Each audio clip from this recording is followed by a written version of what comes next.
Thank you, Mr. Chairman. I yield back. Too much time expired. Mr. Gowdy, 5 minutes. Thank you, Mr. Chairman. Director, thank you for your service to our country. Let's go back to where we were a couple of minutes ago. You mentioned, or you testified, that you had a conversation in August of 2016 with your Russian counterpart. You testified that you briefed at least 8 members of Congress throughout the pendency of your investigation when you learned of Russian efforts. And we'll get to that in a minute, because my understanding from your unclassed report is Russia has historically attempted to interfere with our electoral process, and they did so without coordination, collusion, or conspiring with any of the candidates. So they have a history of doing it. We'll lay that aside for a minute. 2016 electoral process. When you learned of Russian efforts, did you have evidence of a connection between the Trump campaign and Russian state actors? As I said, Mr. Gowdy, I don't do evidence. And we were uncovering information and intelligence about interactions and contacts between U.S. persons and the Russians. And as we came upon that, we would share it with the Bureau.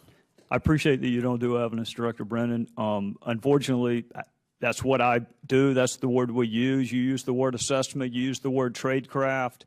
I use the word evidence. And the good news for me is lots of my colleagues on the other side of the aisle use the word evidence too. One of my colleagues said there is more than circumstantial evidence of collusion between the Russians and the Trump campaign.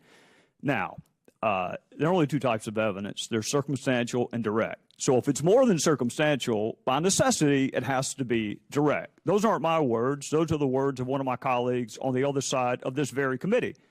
Another Democrat colleague on the other side of this committee also used the word evidence, that he has seen evidence of collusion between the Trump campaign and the Russians. And yet a third California Democrat said she had seen no evidence of collusion. So that's 3 different members of Congress from the same state using the same word, which is evidence. And that's the word that my fellow citizens understand, evidence.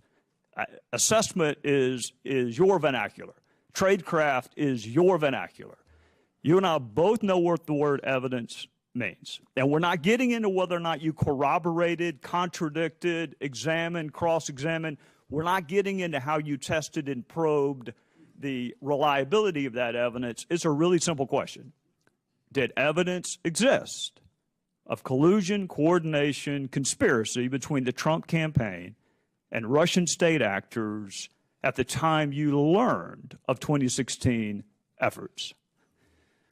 I encountered and am aware of information and intelligence that revealed contacts and interactions between Russian officials and U.S. persons involved in the Trump campaign that I was concerned about because of known Russian efforts to suborn such individuals, and it raised questions in my mind, again, whether or not the Russians were able to gain the cooperation of those individuals. I don't know whether or not such collusion, that's your term, such collusion existed. I don't know. But I know that there was a sufficient basis of information and intelligence that required further investigation by the Bureau to determine whether or not U.S. persons were actively conspiring, colluding with Russian officials. Do you know the basis of that information that you share with the Bureau? I mean, what was the nature of the evidence? I think, Mr. Gowdy, this committee has now been provided information that relates to that issue in terms of information that the agency shared with the Bureau. And that is something that is appropriately classified. All right. And you learned that when? When in this chronology did you learn of the contacts between these official members of the Trump campaign, or because there's kind of a tripartite hierarchy. There's Trump himself, there are official members of the campaign, and then there are folks who represented themselves as being connected with him. I'm not going to try to identify individuals nor try to parse it. I don't want you to parse it. I just want you to identify the individuals. I don't want you to parse it. I'm not going to identify the individuals because this is information that, again, is based on classified sources and intelligence. Were they official members of the campaign? I'm going to defer to current agency officials to be able to further provide to you information related to that. But my understanding is that this committee has access to the documents that we would have provided to the Bureau. All right. Last question, because I'm out of time. We can use the word evidence. We both know what the other one's talking about. How did you test, probe, examine, cross-examine, otherwise test the reliability or believability, credibility of that evidence you uncovered? I made sure that the components within CIA that have responsible for counterintelligence, cyber, and Russia were actively working to understand as much as possible about the reliability, accuracy of the information that they already collected and the information that was available that needed further corroboration. We'll come back to it next round. It is looking more and more like Attorney General Jeff Sessions' days in the Trump administration could be numbered. This afternoon, the president said, time will tell what happens. But I am disappointed in the Attorney General. He should not have recused himself almost immediately after he took office. And if he was going to recuse himself, he should have told me prior to taking office, and I would have quite simply picked somebody else. So I think that's a bad thing, not for the president, but for the presidency. I think it's unfair to the presidency. Well, here's the rub. The Attorney General has reportedly told friends that he has no plans to resign. And just yesterday, lawmakers on both sides of the aisle came to his defense. Now, I'm no Jeff Sessions fan. Hopefully you know that by now. But this situation is somewhat unprecedented to see a president go after his Attorney General so publicly. So what happens next? Joining you now, it's Editor-in-Chief of the Daily Wire, Ben Shapiro. Welcome back, Ben. Oh, thanks for having me. This is so weird.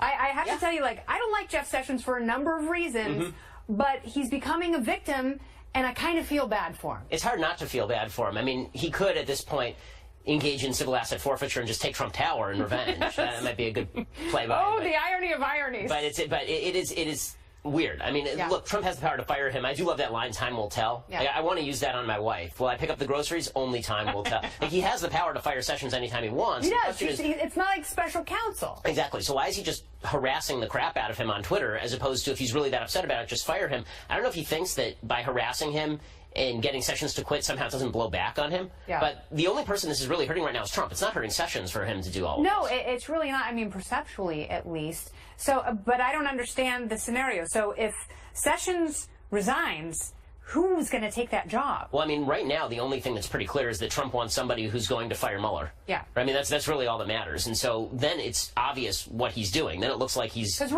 Rosenstein's not going to do it. No, well, Rosenstein's recused himself, right? Yeah. I mean, so now it's Mueller on his own, essentially. And so he's going to want to hire some AG who will come in, dirty work, and then take the hit. That's not a real long list of people who want to come in and do that, especially after, Trump keeps talking about Sessions' loyalty, but I mean, if you're looking at an administration to enter, and in the last 2 days, you have Trump attacking Sessions and Trump threatening to fire the Health and Human Services Secretary in front of the Boy Scouts for not whipping the vote in the Senate, that doesn't look like a great job situation. No. It's hard to recruit. And you already have a number of what look like defections or at least early resignations from people like H.R. McMaster and Rex Tillerson. Yeah. And that may be gossip. That may be pure speculation. And that may be people in the media just drumming up stories. But it's starting to sound a little bit more probable given the climate with Sessions. For sure. I mean, and there's also talk about, between the number of officials that have left the administration is relatively high for this point in the administration, and you just don't feel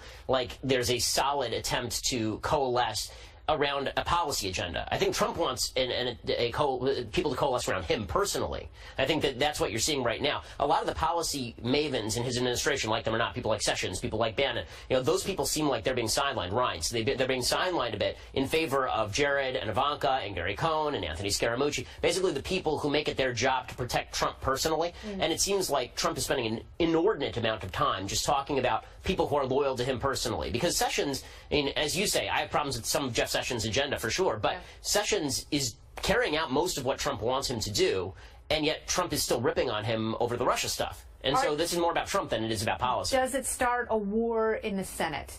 If let's say Sessions resigns. Let's say the president doesn't even have to fire him, but he sees the writing on the wall. He quits his job. He already offered his resignation a few weeks ago. So what does that mean for Trump in the Senate? It's going to be very difficult for him to be able to, number one, gather votes for his agenda in the Senate, because people are going to feel like, okay, well, if I defect, he's going to attack me. If I join him, he's going to attack me. So what does it matter whether I defect or join him? And in terms of confirmation hearings, it's going to be death. I mean, how do you try to gather a majority around confirmation of an AG who you know the only task they have is to fire the special counsel, which is immediately going to blow back on the entire Republican Party? Yeah, and all the senators who were up for re-election are going to have to answer